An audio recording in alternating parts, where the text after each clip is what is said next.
Hello. Hey, we brought our van in for a quote. We're getting some rattling in the right hand, the passenger side wheel, on the front passenger side wheel. And we decided to bring it into the this Nyle Maxwell Chrysler Super Center place. And we normally used to like to go to the dealership. We knew we paid a little bit extra, but we would get quality work. But they have gone beyond reasonable at this point in time. So just to get a quote, and I didn't know that this was happening, my wife brought it in for a quote. They charged her $210 just to diagnose the problem. That seems like a lot of hours just to diagnose a lower control arm issue. But even after the $210, which seems kind of outrageous to me, they decided to quote us a total of $4,559.02 to replace these lower control arms. This includes a price of $842 for the control arms. So I went to the Mopar site and I found that you can get these for $600. Keep in mind, Mopar is the consumer marked up price of the Chrysler brand parts. So they're marking it up, they're double marking it up or triple marking it up to go from $600 to $824.02. Then they're saying it's going to take them almost 6 hours to put in these two parts. So I went online to take a look at that, and this is the Chrysler factory instructions for replacing those lower control arms. There's a total of 6 bolts that they have to replace. So they're saying they need half an hour per bolt, because there's 2 sides, there's a total of 12 bolts. They need half an hour per bolt to replace this. And this is the reassembly instructions here, and including all the torque values and things like that. So I went online, I was able to find some aftermarket parts that were fairly highly rated, and they were about $300 and something without the Mopar markup. So we got a couple of these, and we're going to do the labor ourselves. So instead of paying them $4,500 and something, I decided to get a couple of these lifts because it looks like I'm going to be doing the work myself from now on this vehicle because we can't trust them. Went to a couple of other places. They're very sketchy. I don't know what's going on with the mechanic world. I don't trust any of these guys anymore. So we're just going to do our own work. So I got these lifts. These lifts were about $1,500, which seems a little bit expensive until you figure we could have spent $4,500 on getting this repair. So instead of paying the $4,500, get the lift so I could do all future repairs myself. This also allows me, because these lifts lift from the frame, I could do tire rotations, I could do everything that I need to do. Although the Discount Tire, I gotta say, I'm pretty impressed, still pretty impressed with them. They'll do your tire rotations for free and give you really good prices on tires. So I wanna give a shout out to them. Anyway, because the van is so high, you have to be careful on where you place this lift. So I measured the van, it's 69 inches tall, and the lifts will lift the car about 28 point something inches. So I rounded it off to 70 and 30. So 70 inches tall for the van, 30 inches tall for the lifts, just to give us a couple of inches of play. It gives us about 100 inches. So I measured from the floor to the ceiling in my garage, and I have a couple of things like the air hose, the electric line, the garage door opener, the track for the garage door, so on and so forth. And don't forget this track over here.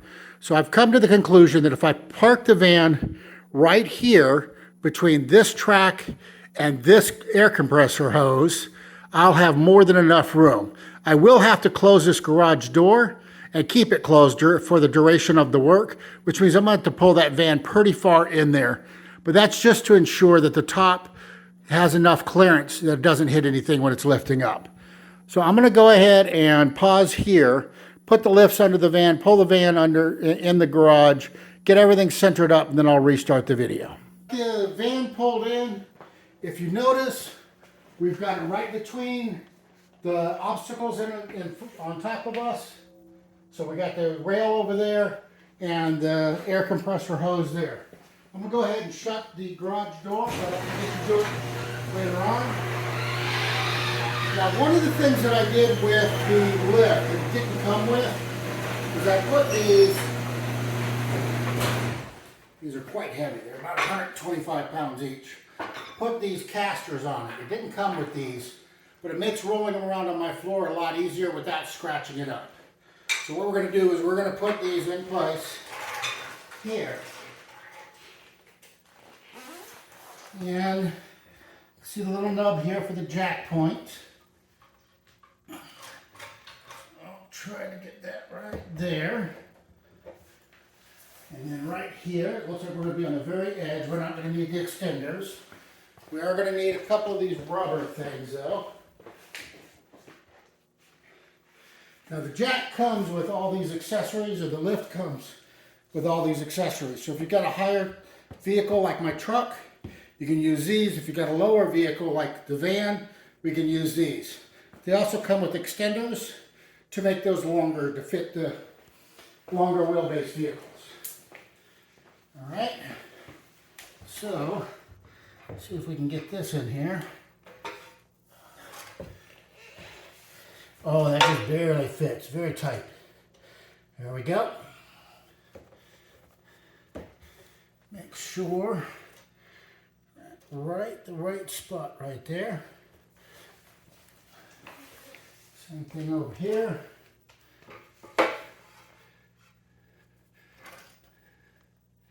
Going for that jack point, making sure this is hitting. So right there.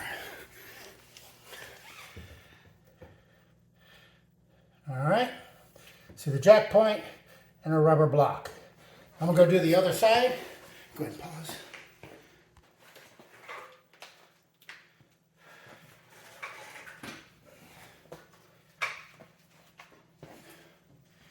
All right, unpause.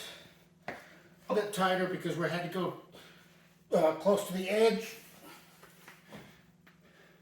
Once again, center it up to those jack points. I've already put the rubber blocks here. Get the dead bug off my hand.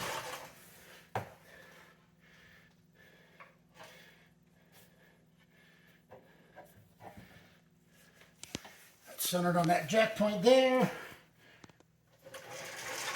Yeah, I know the front's moving. Fix that up. That's centered on the jack point there.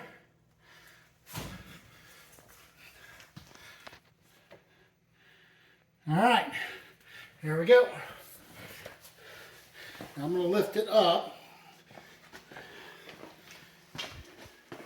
just a bit. Make sure that we're still centered once it goes up.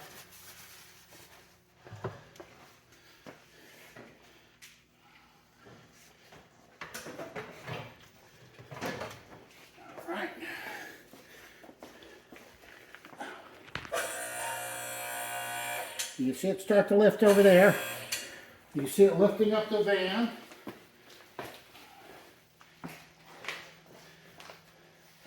I'm going to go down and make sure that we're perfectly centered on those jack points.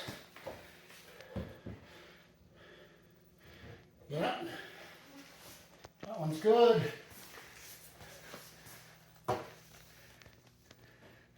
That's good.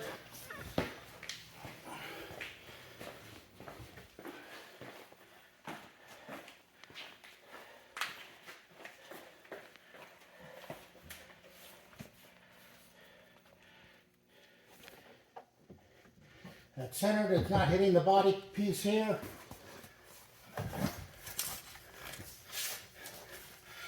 And that's centered, not hitting the body piece. We're good. So we're going to lift it up, but the whole time we're going to pay attention to the roof. Make sure it's not going to contact anything.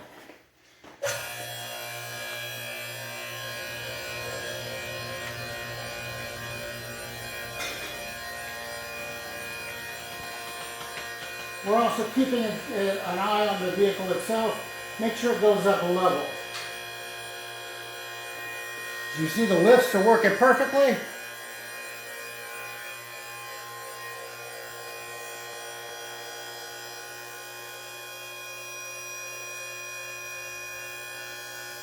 Everything looks good and level. I hear the clicks of the locks kicking in.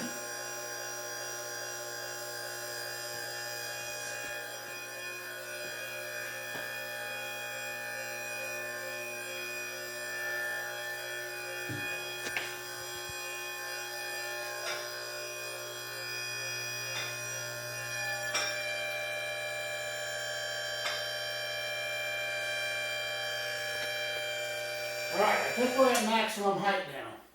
So I was being a little bit cautious. If you look, we probably could have left the garage door open. Got a bit of height there. Let's go to the other side and take a look.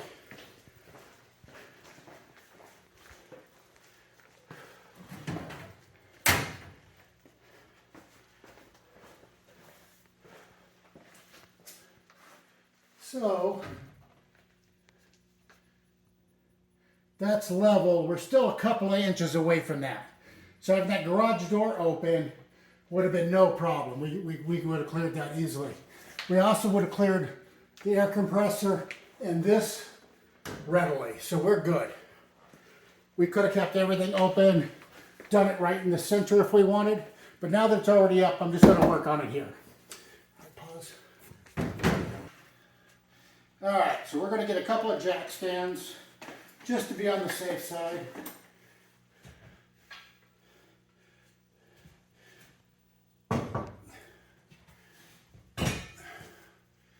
And I'm going to get my creeper down while I'm up here.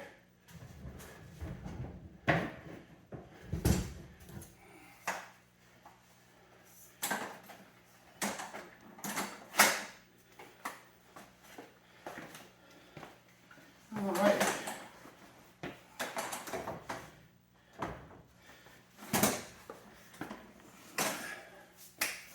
So the jack stands, we're just going to put underneath this. See if we can find a good place for this to go. Just in case things start falling, they don't fall in my head. Looks good, solid.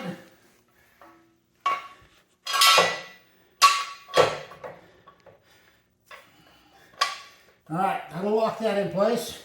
So this does collapse for whatever reason. Keep in mind, it does have manual locks here. They are locked into place right here. But we're putting these in just in case. We'll put another one in the other side.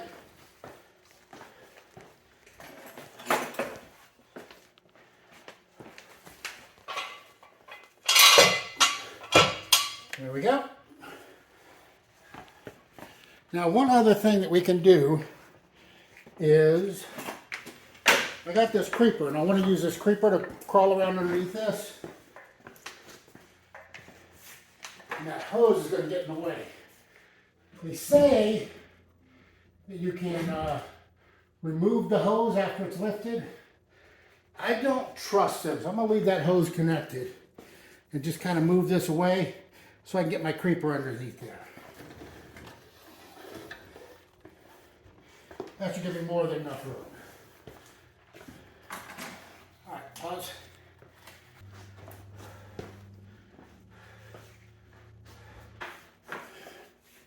Now I wanted to mention, I have a bunch of parts here that I've built up over the years.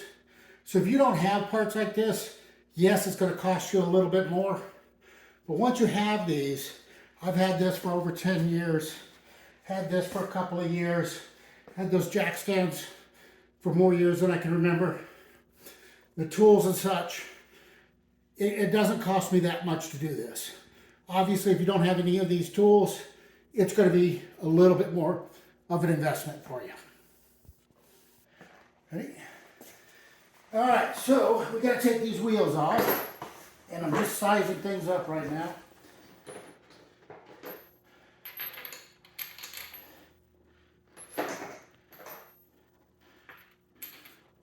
It's a Chrysler, so I'm starting out with standard. That seems a bit wiggly to me. That's what we got equivalent metric here. Too small. That one. so I got 19 millimeters and 3/4 of an inch. Seem like they're pretty close to identical. So I'm gonna go ahead and pop these things off. What is that? Put that back.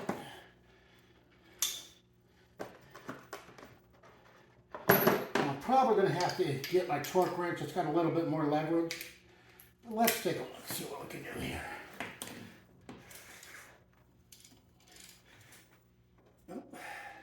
So I should have loosened these when it was lower. Yeah, let me get my torque wrench.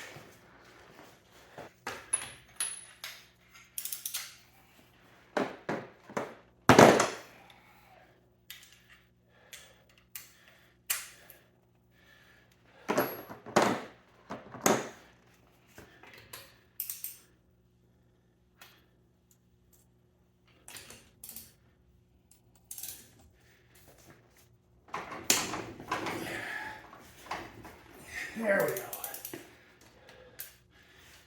Actually, pause that. All right, being said the wheels are on the ground, it's going to be easier to use them. And, pneumatic. Once you get it off of there, so we're going to go ahead and hook this up. All right. Yeah, so many complaints about using my chrome with the pneumatic wrench.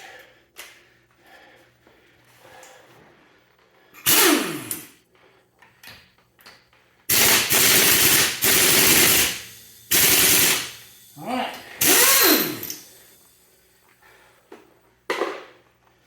So, looks like I don't have quite enough oomph on the pneumatic to break that free. So we're going to have to do it the hard way. Go ahead and pause. Alright, so we're doing it the hard way. Just breaking those things loose.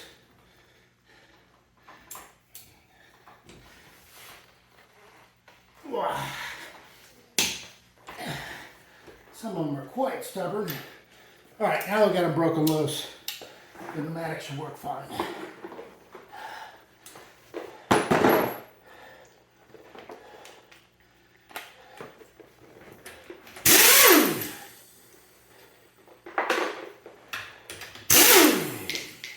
Whoa!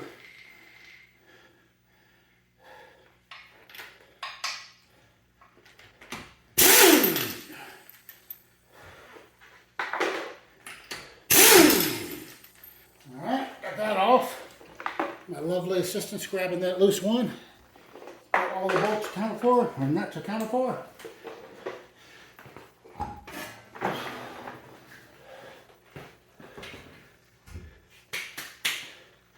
There goes the tire.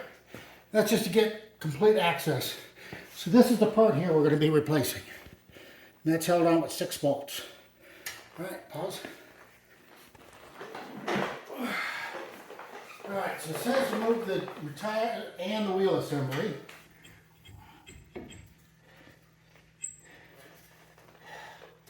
Not sure I want to remove all of this. Brakes. Looks like we have plenty of access here. So I'm going to try to do this without removing the disc.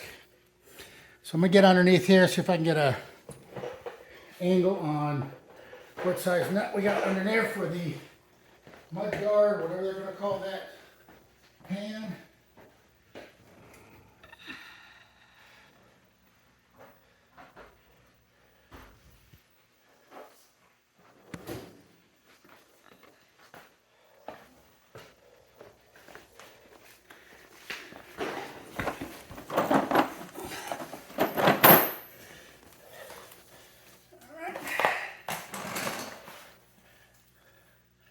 Yeah, that hose is going to be a bit of a challenge.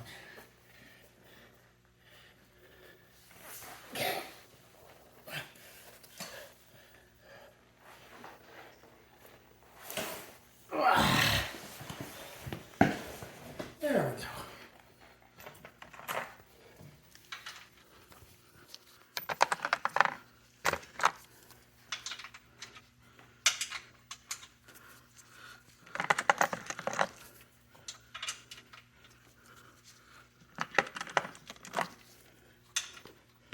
There we go. All right. So now that I know the size, I'm going to get out and do some changing around in my electric. There is a ton of these bolts that need to come out. I want to say there's at least 20 of them down here. All right, pause.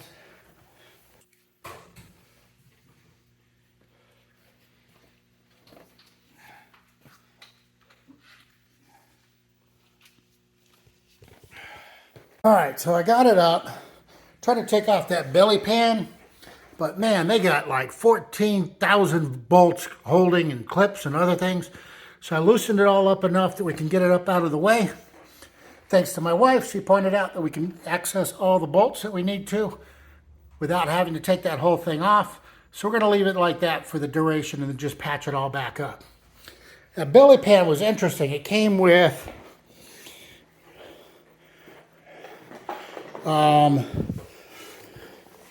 these clips.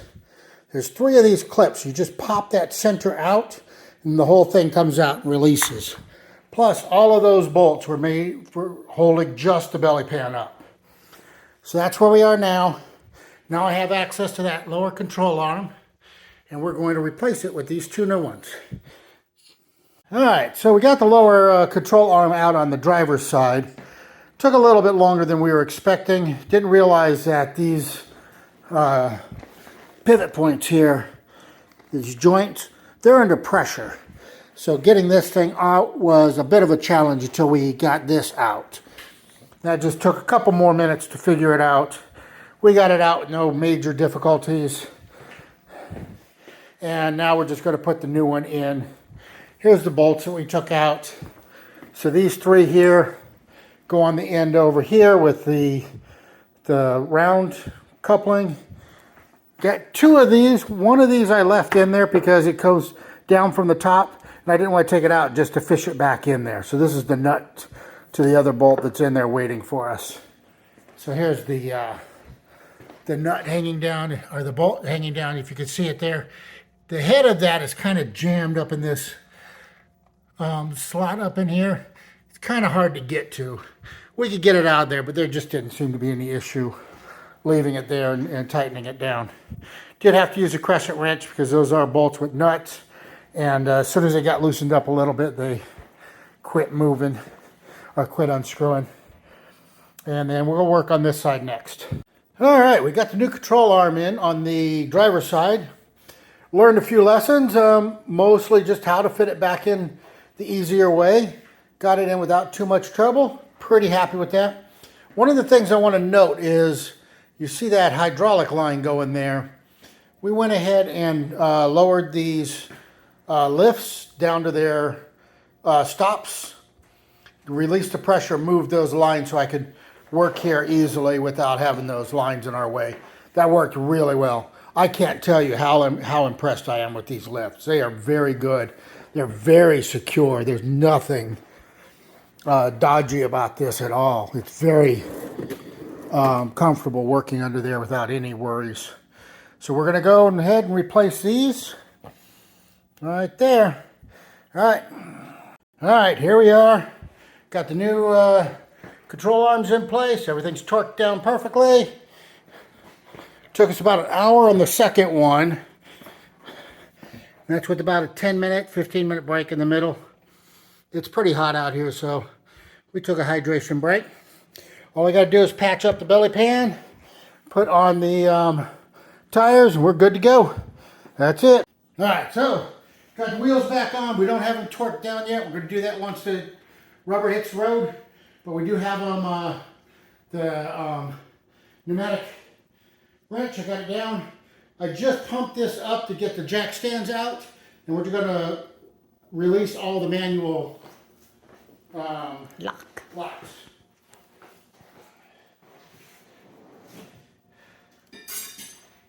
And they recommend don't use your hands to release the manual locks.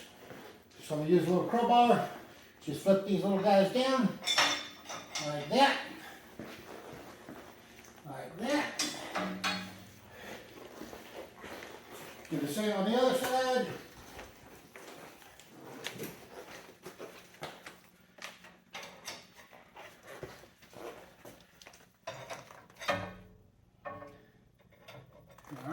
should be good to go. I'm going to go ahead and lower it.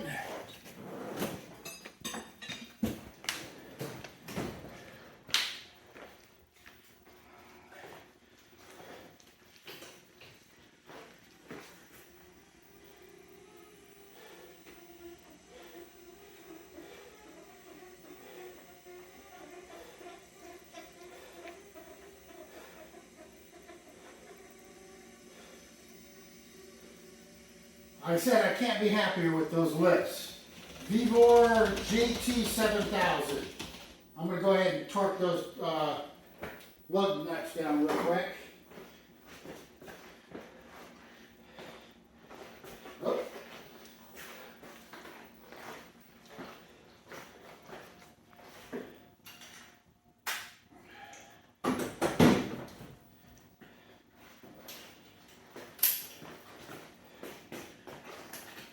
Too high.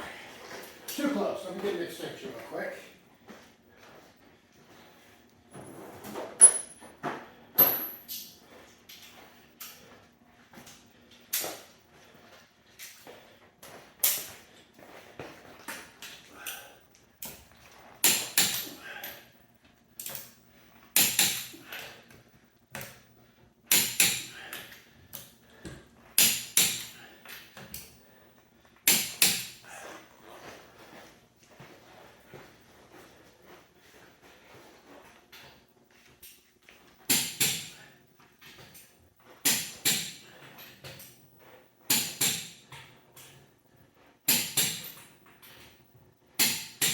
All right, she's all done.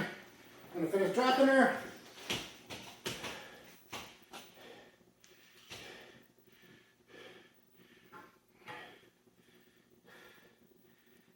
I think that's it. Looks like that's it. All right, I'm going to send my wife off to buy pizza, and I'm going to play video games. Thank you. Just a quick follow-up on that video. We got the lifts down. I was able to park them there underneath where I parked my truck. They fit very nicely. Got all the two extensions there. Was able to fit all the other parts in my cabinet down here. So that came out pretty tidy. I was pretty happy with the storage of these. Originally, I was going to hang these up on the wall here, but I already have stuff there. They fit so nicely down here that I decided that this was going to be easier, especially with the weight of those things. Those things are extremely heavy. They're over 125 pounds each. So then the last follow-up on this is my wife went out on a test drive. It turns out that $210 diagnosis from Mac Hyatt Chrysler Supercenter was complete BS. Brand new control arms still have the exact same problem. So they charge us $210 for a misdiagnosis.